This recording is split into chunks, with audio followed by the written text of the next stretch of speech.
In this lesson, we're going to take a look at workbook protection. And when I say workbook protection, I'm really referring to three different elements: protecting cells, protecting worksheets and workbooks, and protecting the workbook structure.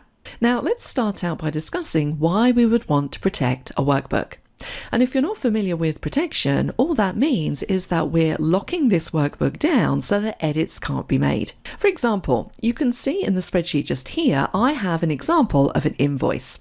And this is an invoice for the electronics company. So we've got some items listed out here, the quantity that's been purchased, the shipping cost, which is actually a calculation, the price per item, and then we have the line total. Now, it might be that I don't want anybody to be able to edit these line totals just here, which contain a formula, but I do want them to be able to add more line items into this table. So effectively, what we would need to do there is lock the line total cells so that they can't be modified, but keep everything else unlocked. And this is what we refer to as protecting cells.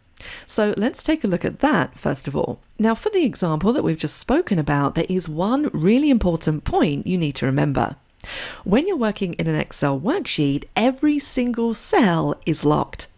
Now, you might think that's a little bit strange because we can click in any cell and we can start to type into it. So if every cell is locked, how can we type into cells? Well, it's because that locking on the cells doesn't take effect until we protect the workbook. Now, if you don't believe me, let's just click in a random cell and press Ctrl 1. Notice we have a protection tab up here, and if you take a look at this, it says locked. We have a check mark in that box. And you'll find that that is the same no matter what cell we click on in the worksheet. So every cell is locked, they just don't appear to be locked until we protect the worksheet. So if I wanted to lock column E, but I wanted to keep everything else editable, all I would need to do is select the cells that I want people to be able to type into. So I'm just going to select everything like that. Ctrl 1 to jump into Format Cells. Make sure you're on the Protection tab, and we're going to unlock these cells. Let's click on OK. Now notice that as soon as I've done that, I now have these little green warning triangles in this shipping column. Now if I click on the little triangle just here to take a look at this error, it says unprotected formula. So this is really just a warning from Excel letting me know that these cells are no longer locked and there is a formula in this cell. Now in this case, that's absolutely fine. So I'm just going to select this entire column and we'll just say ignore error. So now we have these cells unlocked. These cells aren't locked at the moment because we need to protect the worksheet. So let's jump up to the Review tab and notice in the Protect group we have a Protect Sheet option. So let's click this, and this is where we can choose exactly what we want to lock. We can also add a password up here if we want to, so a password to unprotect the sheet. So this is another level of security. Only people who have the password can actually access the worksheet. Now I'm going to leave the password blank, and then if I wanted to, I could choose to allow users of this worksheet to do specific things, even though the worksheet is locked overall.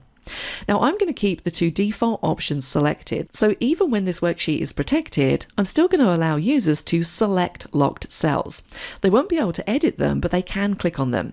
And I'm also going to allow them to select unlocked cells. So let's click on OK. So now what we should find is that if we go to this line total column, I can click in cell E4, that's not a problem, but if I double click to try and edit the cell, I'm going to get an error because these cells are now locked. I can, however, still type into the rest of the invoice.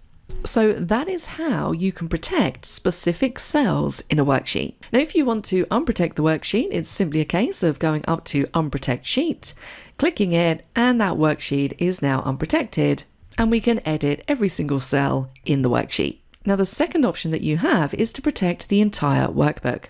So if you have multiple sheets down here, maybe you want to protect all of them. Remember, worksheets are contained within a workbook.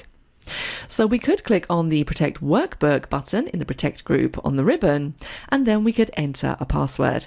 We need to re-enter the password, click on OK, and now if we were to close this workbook down, I'm going to go to File and Close, I'm going to say yes to save the changes. Now when we go to reopen it, and I've got mine down here in my recent list, you can see it's going to ask for a password. So the entire workbook is essentially protected unless you have the password.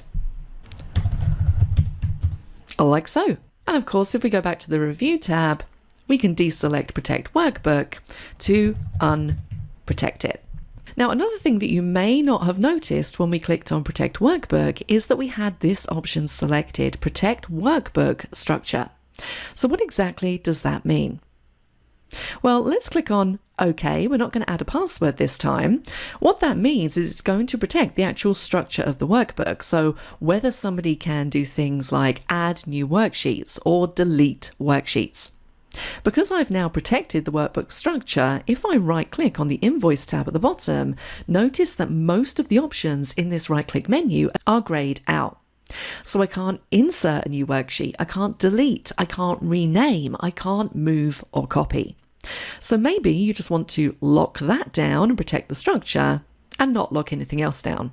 That's absolutely fine. You don't have to add a password, you can simply protect the structure. Now I'm going to unprotect this worksheet, and when we right click, we should find that those options are now back. So those are the 3 different ways that you can protect cells in a worksheet, the entire workbook, and also the structure. Are you happy with this training? Make sure to subscribe for more great content. Visit the Simon Says It channel, explore our videos and training sessions, and decide what you want to learn next.